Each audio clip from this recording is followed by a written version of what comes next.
Es-tu vraiment notre enfant? Le regard incrédule de mon père a croisé le mien, scrutant mon bulletin scolaire qui s'étalait devant nous.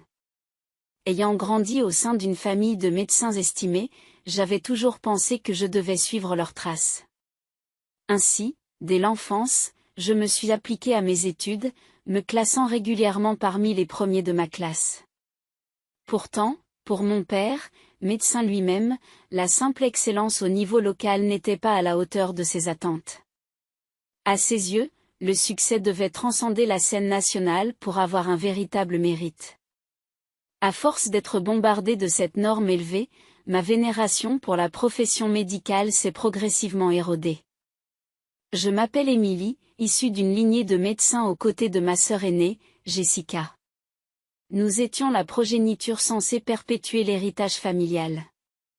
Contrairement à moi, Jessica excellait sans effort, bénéficiant du favoritisme de nos parents, ses moindres réalisations étaient célébrées, ses moindres caprices exaucés. Je ne pouvais m'empêcher d'envier sa position privilégiée. Constamment mesurée à l'aune des exploits de Jessica, je me trouvais constamment à côté de la plaque. Malgré la différence d'âge de 5 ans entre nous, mon incapacité à reproduire ses succès était perçue comme une déficience personnelle. Au fil du temps, l'attention de mes parents s'est relâchée et s'est entièrement tournée vers les activités de Jessica. Même dans les moments de stress, les agressions verbales et les débordements physiques occasionnels de Jessica n'étaient pas signalés par crainte de l'incrédulité. Inscrite dans une prestigieuse école préparatoire, je n'aspirais pas à poursuivre des études supérieures. Après avoir subi des violences verbales incessantes, j'ai pris la décision de quitter le domicile familial et de trouver un emploi à temps partiel pour subvenir à mes besoins. Après avoir obtenu mon diplôme de fin d'études secondaires, j'ai trouvé du réconfort en travaillant dans un hôtel touristique, loin de l'environnement toxique que j'appelais autrefois mon foyer. 6 mois se sont écoulés sans contact, jusqu'à ce qu'un appel inattendu vienne briser ma solitude. « Venez à la maison pour la célébration du Nouvel An », m'a ordonné la voix de mon père, ne laissant aucune place à la négociation. La tradition voulait que nous réunissions nos parents dominés par les médecins, une perspective intimidante pour moi. Le poids des obligations familiales pesant sur moi, j'ai acquiescé, revenant pour une seule journée, j'ai jonglé avec mes obligations à l'hôtel au milieu de l'effervescence de la saison à la maison. J'ai été poussé dans le rôle de l'hôte consciencieux, supervisant les préparatifs de la réunion annuelle. Au milieu du chaos, je me suis demandé pourquoi ce fardeau m'incombait systématiquement. Pourtant, la culpabilité de m'être éloigné de la profession familiale me gardait attaché à leurs attentes, bien que j'eusse espéré mon départ avec plusieurs liens, la convocation de mon père a prouvé le contraire. Pour l'instant, j'honorerai la tradition familiale, même si cela signifiait endurer encore une fois des retrouvailles douloureuses. Je planifie méticuleusement mon retour pour qu'il soit rapide, en utilisant mon travail comme une excuse pratique. Cependant, à mon arrivée, la voix tonitruante de mon père a brisé ma détermination. « Tu es saigné. Tout le monde arrive bientôt. Pourquoi n'es-tu pas revenu hier ?» a-t-il grondé, considérant mes obligations professionnelles comme de simples excuses. Passant outre sa réprimande, j'entrai dans une maison dépourvue de tout semblant de confort. Je me suis consciencieusement acquitté des tâches qui m'avaient été confiées sous l'œil vigilant de ma mère, sans éprouver le moindre soulagement à rentrer chez moi. Alors que la famille se réunissait et que les festivités commençaient, je restais à la périphérie. Étrangère aux plaisanteries familiales. Au milieu des bavardages sur les griefs de l'hôpital et les ragots des patients, je ne pouvais me défaire du sentiment que la profession médicale n'engendrait que du mépris pour les autres.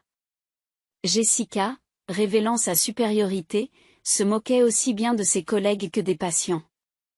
Face aux railleries de Christopher sur mon incapacité apparente à devenir médecin, j'ai retenu la réplique qui bouillonnait en moi.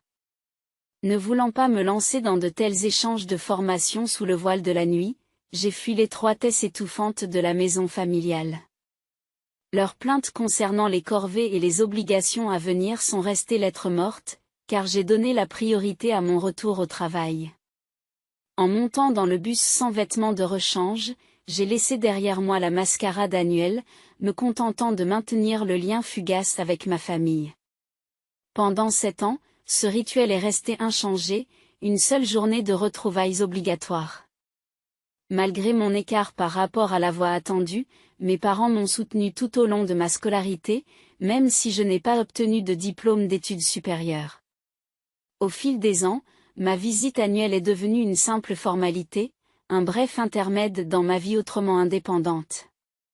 À l'approche de cette période familière de l'année, je me suis préparée à l'inévitable appel de mon père. Pourtant, lorsque le téléphone a finalement sonné, ce n'est pas son nom qui s'est affiché sur l'écran, mais un interlocuteur inattendu, annonçant un rebondissement imprévu dans notre tradition annuelle. J'hésite, j'appuie sur le bouton d'appel. Surpris par la rareté d'un appel de Jessica. Des pensées angoissées me traversent l'esprit lorsque je réponds, craignant le pire au sujet de nos parents. Cependant, contrairement à mes appréhensions, la voix de Jessica a traversé la ligne avec un dynamisme inattendu.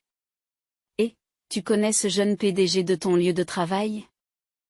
Il est partout à la télé ces derniers temps, tu n'as pas remarqué ? » Son excitation était palpable, à l'opposé de son comportement habituel. J'ai eu du mal à comprendre son changement soudain d'attitude, ne sachant pas trop où cette conversation allait me mener, j'ai répondu timidement, reconnaissant la présence récente du PDG dans les médias en raison de l'ouverture de nouveaux hôtels. Mais avant que je ne puisse pleinement comprendre la situation, Jessica s'est empressée d'intervenir, exprimant son désir de le rencontrer. « Présentez-moi à lui. Je suis tombée amoureuse de lui depuis que je l'ai vu à la télévision. En plus, c'est un jeune maître, n'est-ce pas ? Il serait parfait pour moi. » Assommée par le silence, je peine à trouver les mots justes. La demande audacieuse de Jessica m'a pris au dépourvu. Ses aspirations semblent correspondre à la réalité. Comment une personne aussi arrogante que Jessica peut-elle croire qu'elle peut captiver l'attention de quelqu'un comme lui ? Avant que je ne puisse formuler une réponse, il a continué à balayer toutes les objections que je pouvais avoir. Toi, simple ouvrier, tu ne l'as probablement même pas rencontré. Et même si tu l'as rencontré, une femme ordinaire comme toi ne le remarquerait pas. Ces paroles me touchaient profondément, mais je restais silencieuse, incapable d'intervenir dans son monologue incessant. J'ai tenté de l'interrompre, mais Jessica n'a pas pu s'arrêter. Sa présomption n'a plus de limite, elle m'informe avec désinvolture de son intention de rester à la maison lors de la visite du PDG, confiante dans sa capacité à le séduire par sa beauté. J'ai du mal à trouver ma voix, déconcertée par l'audace de Jessica. Mais Jessica, n'es-tu pas censée être en train d'envisager, d'organiser des réunions pour le mariage? Organiser des rencontres pour le mariage. La tradition familiale veut que l'on se marie avant 30 ans. Ma faible tentative de la raisonner a été accueillie par un rire dédaigneux. Les arrangements traditionnels sont tellement dépassés que vous pensez, d'ailleurs, pourquoi se contenter de moins quand je peux viser le sommet? Ces paroles sont restées en suspens, me laissant sans voix alors qu'elle demandait nonchalamment que je prenne en charge ses frais de logement. Je me rends compte qu'il est inutile d'essayer de la raisonner. Le cœur lourd, je me résigne à l'absurdité de la situation. J'échange le choc inévitable entre les fantasmes de Jessica et la réalité. J'ai été surpris par la mention des réunions d'arrangement. Jessica n'était-elle pas déjà passée par là? Cette idée m'a découragée, car je connais le nombre limité de candidats adéquats. L'autre jour, on m'a présenté un homme de 35 ans comme un candidat potentiel. Son aptitude laissait beaucoup à désirer, ce qui m'a laissé un sentiment d'impuissance. Observer le soutien de Jessica pour ses partenaires arrangés n'a fait qu'ajouter à ma déception. Mais son mépris de la tradition ne signifiait pas que j'étais obligée de lui présenter Alexandre. Je l'ai fermement informé que ce n'était pas possible et j'ai mis fin à l'appel. Un mois plus tard, je suis rentrée progressivement chez moi pour le nouvel an, avec l'intention de remplir mes devoirs familiaux avant de partir rapidement.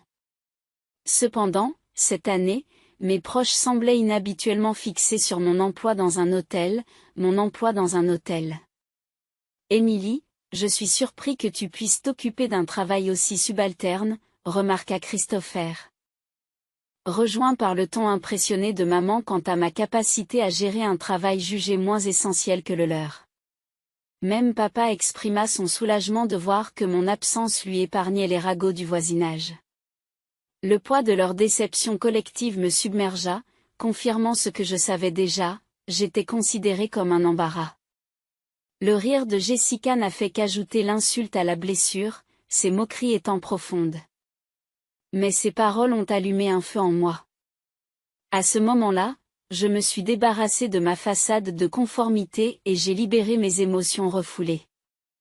Jessica, tu as 30 ans, 5 ans de plus que moi. Quel est ton projet? Avec des attentes aussi élevées, tu vas te retrouver à la traîne, ai-je rétorqué. Alimenté par la frustration, mon coup de main a provoqué la fureur de mon père, qui a exigé des excuses. Pourtant, leur soutien indéfectible à Jessica est resté inchangé. Elle était leur enfant chéri. Et je me suis simplement dit, après réflexion, que si telle devait être ma réalité, alors qu'il en soit ainsi. Je souhaitais ardemment qu'une famille de 3 personnes reste unie pour toujours. Mais la réalité était bien loin de mes vœux pieux. Malgré la rage croissante de papa, je soupirais intérieurement, sachant que mes sentiments ne feraient qu'attiser sa colère. C'est quoi cette attitude? À ton avis, qui t'a élevé comme un Spartiate? La voix de papa retentit, ponctuée par le hochement de tête solennel de maman. Les échos de leur désapprobation se répercutent sur les membres de la famille. Leur consensus collectif est un poids étouffant pour moi. Lassé de cette atmosphère étouffante, je m'apprête à prendre la parole, mais je me heurte à la remarque acerbe de mon père, qui me considère comme une ratée qui fait honte à notre famille. Son expression moqueuse a renforcé ma détermination et j'ai rassemblé mes affaires, prête à partir. Je reviendrai après cette année. Je déclarai fermement. Mes mots restant en suspens alors que je me dirigeais vers la sortie, exprimant ma gratitude pour tout ce qui s'était passé jusqu'à présent. Je sortis, le poids de ma décision se faisant sentir. Alors que j'atteignais la porte, le bruit d'une voiture s'arrêtant à l'extérieur attira mon attention. En jetant un coup d'œil à l'extérieur, j'ai aperçu un parking de luxe à proximité. Mes parents et Jessica en sont sortis.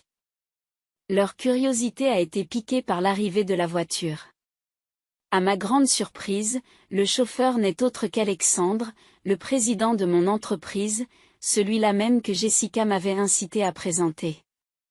Avec un sourire, je m'excuse pour le retard en expliquant que je partais justement. Il était temps, répondit Alexander, son sourire laissant entrevoir une compréhension qui transcendait les mots.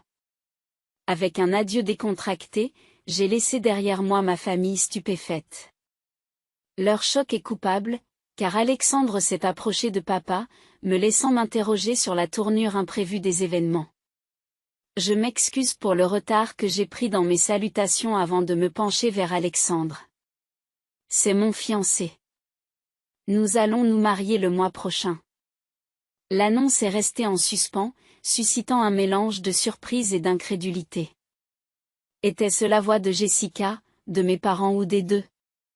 J'ai gloussé, même si mon intention de les inviter au mariage était inexistante, sans attachement persistant à cette maison, je doutais d'y revenir un jour. Il est devenu évident que ce n'était pas l'endroit idéal pour moi après tout. Après la demande en mariage d'Alexandre, je me suis sentie obligée de lui expliquer ma situation, en mettant en lumière les tensions au sein de ma famille. Leur compréhension a été immédiate, surtout après avoir entendu parler de la réputation ternie de l'hôpital, un sujet que Jessica avait également abordé. Ignorant les réactions stupéfaites de ma famille, j'ai continué à divulguer mon implication dans un nouveau projet d'hôtel près de l'hôpital de papa. Au cours de recherches locales, des vérités troublantes sur la place de papa ont fait surface, de multiples malversations et scandales médicaux. La place de papa a pâli à cette révélation et je n'ai pas pu m'empêcher de remettre en question son implication. Es-tu sûr que c'est bon ? Ai-je insisté, faisant référence à l'association de Jessica avec l'hôpital. D'après les gens du coin, ils avaient la pire des réputations. Un reflet de notre famille. Le poids de la situation pesait lourdement sur nous. Tel père, telle fille. L'expression papa et Jessica était en suspens et jetait une ombre sur l'intégrité de notre famille. Me sentant quelque peu responsable, j'ai exprimé ma détermination à réussir dans l'hôtellerie et à rétablir la confiance au sein de la communauté. En revanche, papa et Jessica semblaient visiblement ébranlés. Leurs principes autrefois assurés s'effondraient sous le poids de l'examen minutieux et de la prise de conscience. J'ai tout confié à mon fiancé, Alexander, qui, sans interruption inutile, a simplement ouvert la portière du passager. Nos chemins se sont croisés juste après que j'ai quitté la maison sous l'administration du président précédent.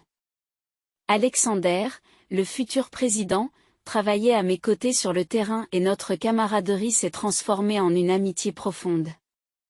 Il s'est avéré par la suite qu'il avait eu le coup de foudre pour moi. Contrairement aux expériences passées où j'avais été négligée, mon travail acharné était enfin reconnu par une personne appréciée. Je prenais plaisir à mes efforts et Alexander semblait admirer cette qualité. Lorsque l'occasion s'est présentée, il est devenu président après que le précédent soit tombé malade et m'a demandé en mariage il y a 6 mois. La demande de soutien qu'il m'a adressée m'a profondément touchée. Depuis que j'ai accepté sa proposition, je me suis plongée dans divers domaines d'études, en me concentrant particulièrement sur les affaires. J'ai découvert un nouveau plaisir à apprendre, réalisant que mon aversion n'était pas pour les études en elles-mêmes, mais plutôt pour la voie étroite que je me sentais obligée de suivre pour devenir médecin. Chaque nouveau sujet que j'explorais ne faisait qu'attiser ma curiosité. Alors que je m'apprêtais à monter dans la voiture, la voix de mon père a percé l'air avec une question familière. Mais avec un sourire, j'ai déclaré calmement, « Je ne suis plus une fille de cette maison. Je ne suis plus la fille de cette maison. » Sur ce, j'ai laissé ma famille déconcertée derrière moi, la voiture m'emportant silencieusement. À la suite de l'ouverture réussie du nouvel hôtel, je me suis retrouvée impliquée dans la gestion du site dès le premier jour. Lorsque l'établissement a atteint sa pleine capacité, mes parents et Jessica ont fait une apparition inattendue. Mon père, m'apercevant au milieu de l'agitation, m'a appelé pour me faire part de leur intention de rester malgré mon emploi du temps chargé. Les mots me manquent. Avant que je ne puisse réagir, Alexandre est intervenu, escortant rapidement ma famille. Cependant, leur obstination a provoqué une scène dans le hall d'entrée, me laissant déchirer entre obligations professionnelles et tensions familiales. Me sentant coincée au milieu du chaos, j'ai demandé l'aide d'un agent de sécurité pour calmer la tension qui montait. Peu après, une femme nommée Olivia est entrée dans le hall, m'a reconnue en tant qu'enseignant et m'a transmis les ragots. Les rumeurs se sont répandues comme une traînée de poudre dans tout l'hôpital, mettant papa et Jessica dans l'embarras. Pendant ce temps, je suis tombée sur une révélation surprenante concernant la prétendue retraite de maman. Il s'agissait en fait de dissimuler sa démission forcée à la suite d'un scandale. Une information que j'ai entendue par hasard de la bouche d'Olivia. Frustrée par l'audace répétée de ma famille, j'ai pris des mesures décisives lors de leur visite inopportune sur mon lieu de travail, en appelant rapidement la police pour obstruction à l'activité. Leur comportement passé est rapidement devenu le sujet de conversation de l'hôpital, exacerbant sa situation financière déjà désastreuse. Finalement, l'hôpital a été contraint de fermer ses portes, conséquence du scandale et des rumeurs qui en ont découlé. Peu de temps après être passé devant la première maison de ma famille, j'ai remarqué qu'elle était inoccupée, signe de leur détresse financière. Des rumeurs ont circulé sur l'échec des tentatives d'entremise de Jessica, peut-être stimulés par les ragots locaux qui les ont finalement éloignés avec un nouveau numéro de téléphone et aucune intention de reprendre contact, j'ai rompu les liens avec ma famille pour de bon. Avec le lancement réussi du nouvel hôtel et mon mariage prochain avec Alexander, ma vie professionnelle et personnelle sont sur une trajectoire ascendante, plus brillante que jamais.